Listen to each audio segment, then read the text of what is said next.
नमस्कार मित्रों, हाजिर हूँ एक नई जानकारी लेकर। दोस्तों, सनातन संस्कृति में चार धामों का बहुत ही खास महत्व है। इन चार धामों में बद्रीनाथ, जगन्नाथ, रामेश्वरम और द्वारिका आते हैं। इनमें से सबसे श्रेष्ठ बद्रीनाथ धाम को माना जाता है, लेकिन कम ही लोग जानते होंगे कि हिमालय में भगवान नारायण सिर्फ बद्री विशाल में ही नहीं बल्कि 7 अलग अलग मंदिरों में विराजते हैं, जिन्हें सप्त बद्री के नाम से भी जाना जाता है। ये सभी मंदिर देवभूमि उत्तराखंड के चमोली ज़िले में स्थित हैं और पूजा परंपरा भी यहाँ बद्रीनाथ के ही समान होती है। खास बात यह है कि इनका स्थापना काल भी वही माना जाता है जो बद्रीनाथ धाम का है। बद्रीनाथ धाम की तरह इन तीर्थों में भी भगवान नारायण विभिन्न रूपों में निवास करते हैं। सप्त बद्री मंदिरों के कुछ मंदिर साल भर दर्शनार्थियों के लिए खुले रहते हैं, जबकि बाकी में चार धाम के जैसे ही कपाट खुलने व बंद होने की परंपरा है। तो आइए आपको क्रमवार जानकारी दें इन सप्त बद्रियों के बारे में। इनमें पहला है आदि बद्री। मान्यता है कि बद्रीनाथ दर्शन से पहले आदि बद्री के दर्शन करने चाहिए। आदि बद्री मतलब भगवान विष्णु का सबसे प्राचीन मंदिर, जिसे उनकी तप स्थली भी कहा जाता है। उत्तराखंड के चमोली ज़िले में कर्णप्रयाग से मात्र 16 किलोमीटर की दूरी पर यह स्थित है। यह 16 मंदिरों का एक समूह है, जिसमें से 14 मंदिर आज भी यथावत सुरक्षित हैं। कहा जाता है कि स्वर्ग को जाते समय पांडवों द्वारा इन मंदिरों का निर्माण किया गया था। यहाँ पर स्थित मुख्य मंदिर में भगवान विष्णु की 3 फुट ऊंची मूर्ति की पूजा की जाती है। एक मान्यता है कि भगवान विष्णु प्रथम 3 युगों सतयुग, त्रेता युग और द्वापर युग तक आदि बद्री मंदिर में ही रहे और कलयुग में वह बद्रीनाथ मंदिर चले गए। सप्त बद्रियों में दूसरा बद्री है बद्री विशाल। नरनारायण पर्वत के आंचल में समुद्र तल से 3133 मीटर की ऊंचाई पर स्थित बद्रीनाथ धाम देश के 4 धामों में सर्वश्रेष्ठ तीर्थ स्थल है। मान्यता है कि आदि शंकराचार्य ने 8वीं सदी में बद्रीनाथ मंदिर का निर्माण कराया था। मंदिर के गर्भगृह में भगवान नारायण की चतुर्भुज मूर्ति विराजमान है। शालिग्राम शिला से बनी यह मूर्ति ध्यान मुद्रा में है। कथा के अनुसार यह मूर्ति देवताओं ने नारद कुंड से निकालकर मंदिर में स्थापित की थी। तीसरा है नरसिंह बद्री। नरसिंह बद्री को छोड़कर बाकी अन्य सभी मंदिरों में भक्तों को भगवान नारायण के ही दर्शन होते हैं, लेकिन नरसिंह मंदिर में नारायण जी अपने चतुर्थ अवतार नरसिंह रूप में विराजते हैं। नरसिंह मंदिर भगवान विष्णु के 108 दिव्य तीर्थों में से एक है।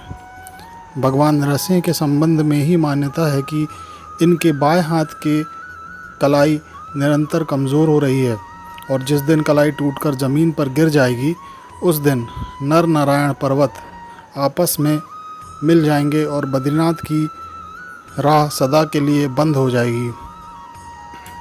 चौथा बद्री है योग ध्यान बद्री।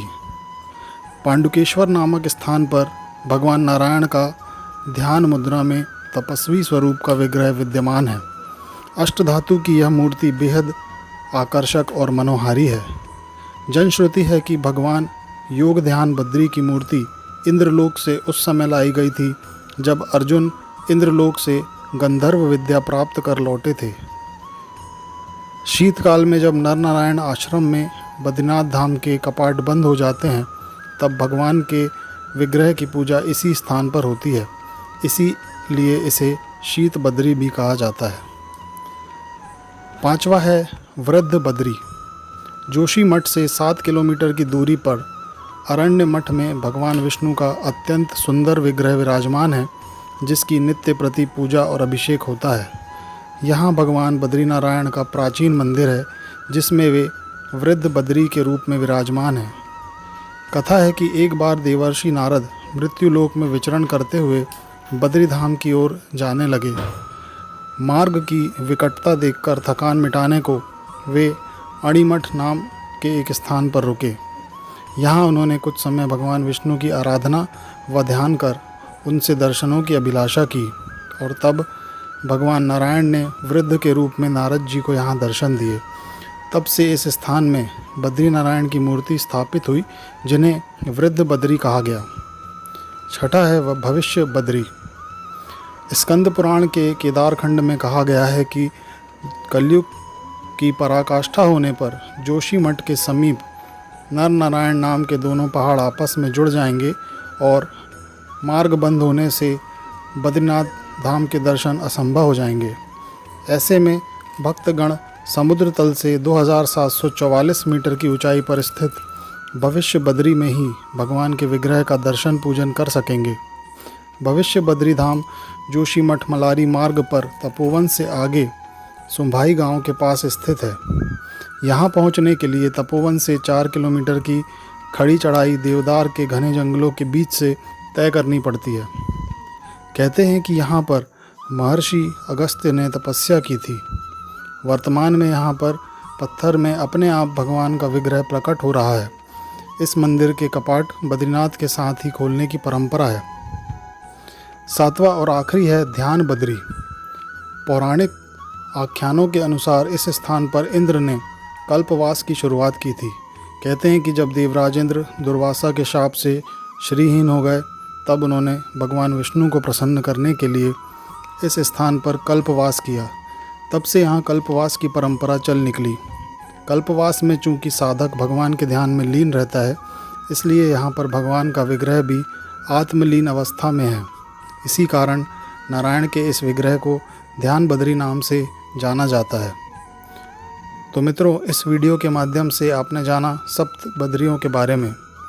और दोस्तों, इसी प्रकार की और भी रोचक जानकारी के लिए मेरे चैनल को सब्सक्राइब ज़रूर करें, ताकि मेरे आगे आने वाले वीडियोस के नोटिफिकेशंस भी आपको मिलते रहें। जल्द हाजिर होऊंगा एक नया वीडियो लेकर। तब तक के लिए मेरे बाकी वीडियोस देखें। धन्यवाद।